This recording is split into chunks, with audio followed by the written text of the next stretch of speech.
So it's my favorite time of the year. I'm wondering, Julia, what do you got? What do you got for us today? Yep, that's perfect. Welcome, Jamie and Julia. Oh! Bon appetit. This is volume 2 of Mastering the Art of French Cooking from Julia Child.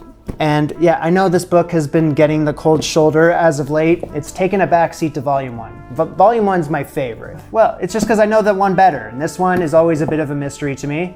But I found the most perfect recipe for today. And you know, as of filming, it's the middle of October. It's the fall season. Leaves are changing colors and all that crap. And I figure, you know, dust off the old pumpkin. We got a pumpkin recipe. Listen to this, stuffed pumpkin or pumpkin soup served in a pumpkin. Le potiron tout rond.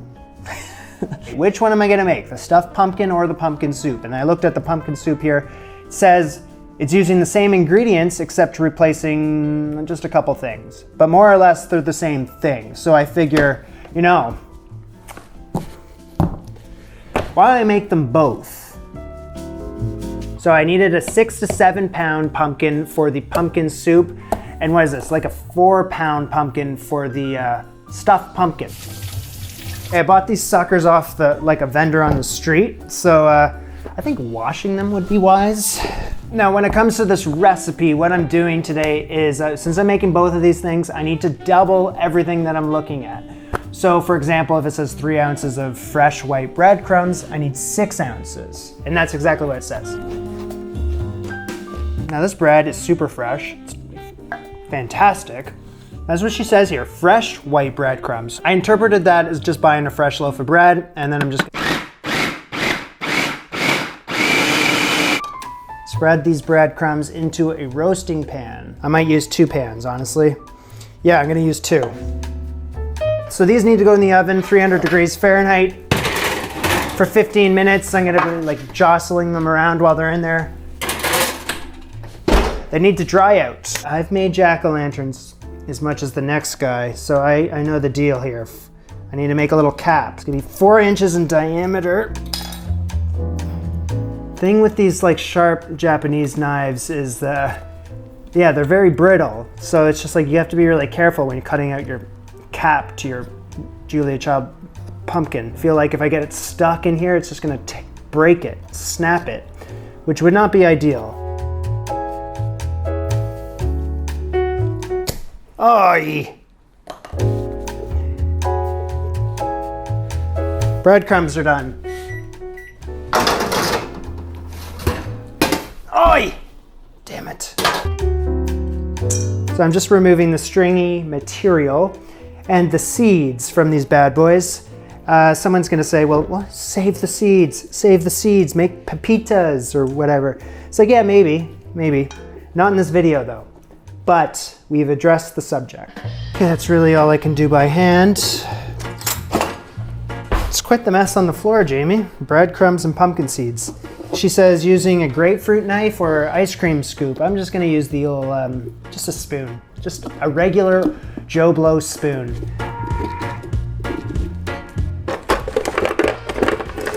Oh, I do have an ice cream scoop. It was at the back of the drawer. I didn't even know I had it. But yeah, I do, and it's working like a dream. Screw this spoon. I'm with the scoop now. These sons of bitches have been hollowed out. So this next step is obviously the best step. I gotta rub the inside of both of these guys with softened butter. 1 ounce between the 2 of them. Really spared no expense. Smother the entire inside of this gourd, and then sprinkle in some salt. Sprinkle lightly with salt. Yeah, okay. Just like, oh yeah. Is that doing anything? No. Let me try it this way. A little salt in the palms. Rub it around that way. Yeah, that's better. Kind of. 1, 2, 3, 4 onions. This is mincing it up as small as I can make it. Yeah, I could use a food processor. It would make life a whole lot easier. But when I'm working with onions, I'm also working on my knife skills. Yeah, practice. So a couple of these horizontal slices, verticals, just as many as I can make before the onion starts falling apart. And then away we go.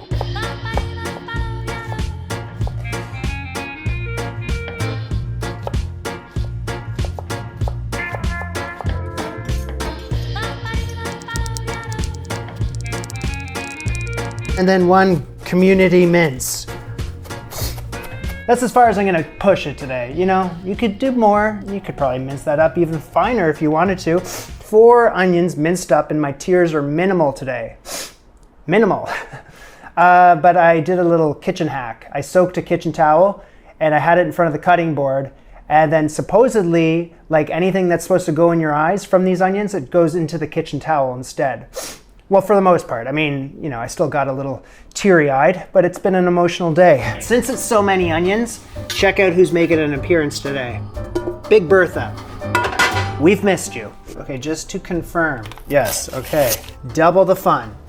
6 ounces of butter. It's a lot, but remember, I'm doing 2 recipes in one. Turn it to a low heat.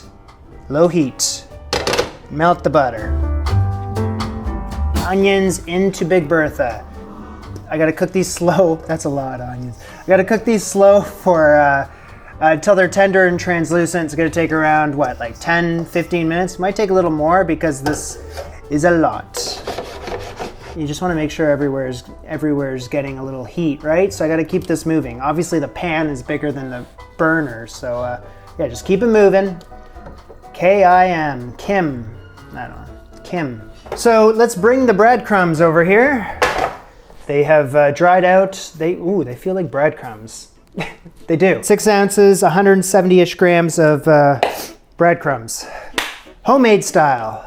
This is what, 4 ounces, 113 grams of Gruyère cheese that has been grated up. The other stuff I will introduce to you while we're over at the stove. For now, we just gotta wait for those onions to become translucent. And I'm sorry, but Big Bertha, you're taking a while. Breadcrumbs go in. They're gonna absorb all the butter, and I cook it like this for 2 minutes. Okay, that has completely absorbed the butter. It is, wow, it looks like I'm on the right track, which is that, yeah, I feel good saying that because rarely am I on the right track.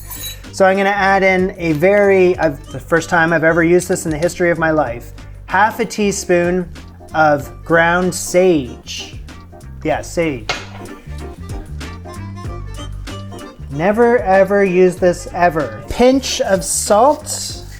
Now anytime I've used nutmeg, all of you have told me how much better it tastes if you buy whole nutmeg and grind it up yourself.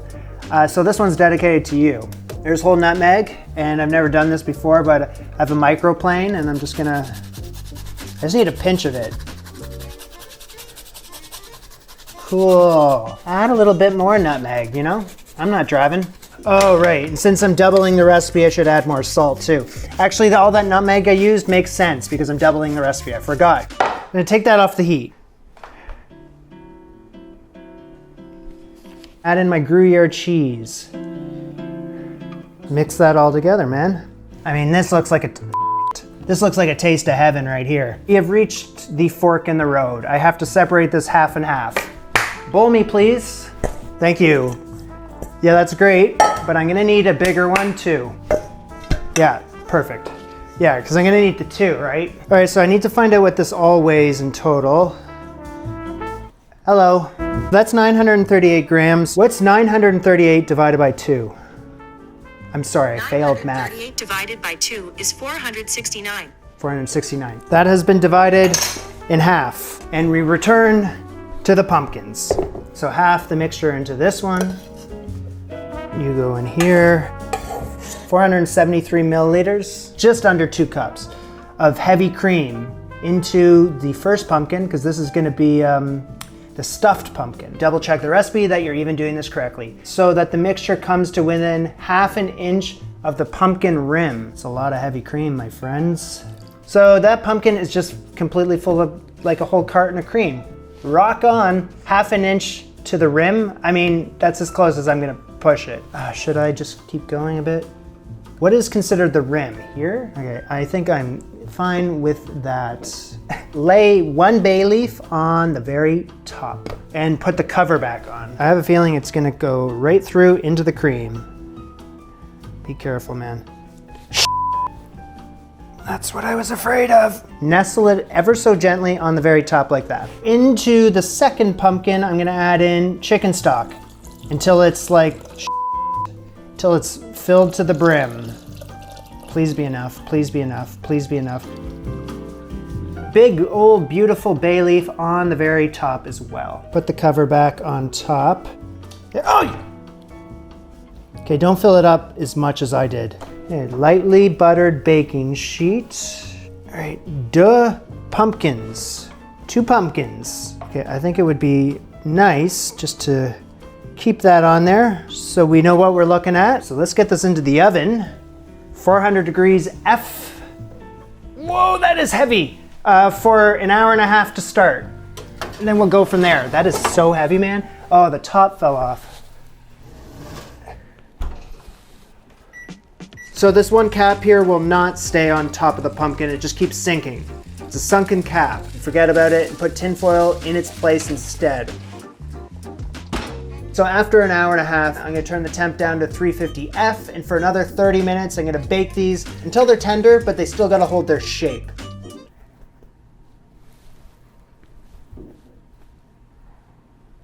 It's ready.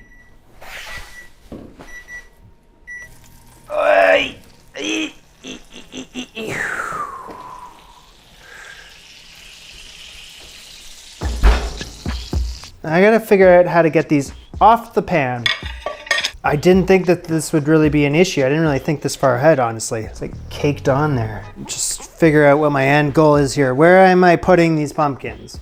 I don't want to just put them on a plate because that's kind of pedestrian, right? In theory, this is a really great idea, right? To have pumpkins full of all this fun stuff. But the problem is that we've sprung a leak in the nice looking one, and this stuffed pumpkin, I don't even know what the hell's going on with it. So,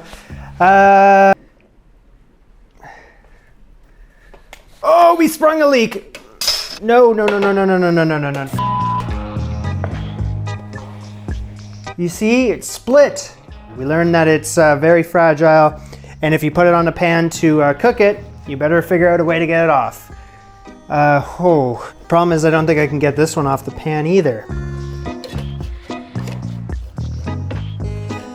Please hold together. In hindsight, you know, what I should have done is cooked it on something like this, and pumpkin being on top of this, could have just easily just taken it off. But I didn't, because, well, we got morons over here. Like 118 milliliters of cream, but there's no soup left in this thing. Just add a little bit, just to humor Julia. Let's get to the end here. Little parsley on top and a little parsley on top. Order up!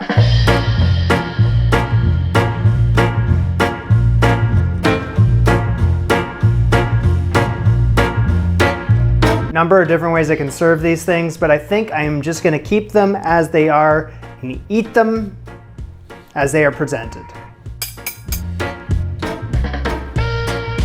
Bay leaf, get out of there. Here's the stuffed pumpkin, here's the pumpkin soup. Not much soup left, but this one's still stuffed.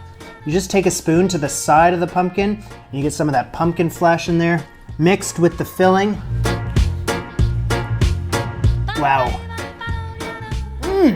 Wow, this thing is delicious. Filling is just fantastic. I can't believe how much of a mess I made. Now, when it comes to the show, there is like a couple of dishes that I've had with a lot of cream in them, and it kind of was just a bit too much. But this one, as much cream as I added into this thing, the breadcrumbs have done a really good job of absorbing a lot of it and turning it into a really nice taste. I mean, the fresh breadcrumbs were a good idea. Whatever the hell sage tastes like, I don't really know, but nutmeg, wow, you can pick it up beautifully. Along with the onions, pumpkin flesh, you just like take a spoon to the side, it's beautiful. This is top notch. I did not expect it to be top notch. And I forgot, that's just the first one. I was in such a daze over the first one, I forgot about this other. All right, so let's try this other one now. Obviously this is supposed to be a soup, and it's hard to imagine how good it actually would be if all the liquid was still intact. A little bit of it and imagine. So the pumpkin soup one is obviously the healthier option. Obviously the main goal is with these videos is to make it look as nice as possible, right? Because the nicer it looks, generally, the more clicks it gets and the more successful your YouTube video is gonna be. But I gotta throw those superficial ideas out of my head sometimes and just say, you know, even if it doesn't look that good, as long as it's tasty as hell, well, that's most important because I'm the one eating it and I want to make sure that it, you know, it's gonna leave a lasting impression on me. I'm flabbergasted at how good it is. I don't even say the word flabbergast, so there you go. I'm stunned. It's just like pumpkins get a bad rap. They've just been delegated to ornaments and what, pie. But there's so much more than that, damn it. Justice for pumpkins. They need to be served in dishes like this more often. You know, pumpkin's got that like really sweet taste to it, and then you combine it with that and a little hint of like butternut squash soup in there because of the nutmeg and the pumpkin, but it's its own thing too. And that's it, that's all. This was Jamie and Julia. Make yourself a pumpkin latte. No, what am I make? Stuffed pumpkin and pumpkin soup. Can't recommend them enough. This was Jamie and Julia. Bon appetit. Au revoir. You know, I could have carved Julia's face into one of these. Put a little candle inside. That would have been something actually. But then the soup would have spilled out the eyes. That wouldn't have worked.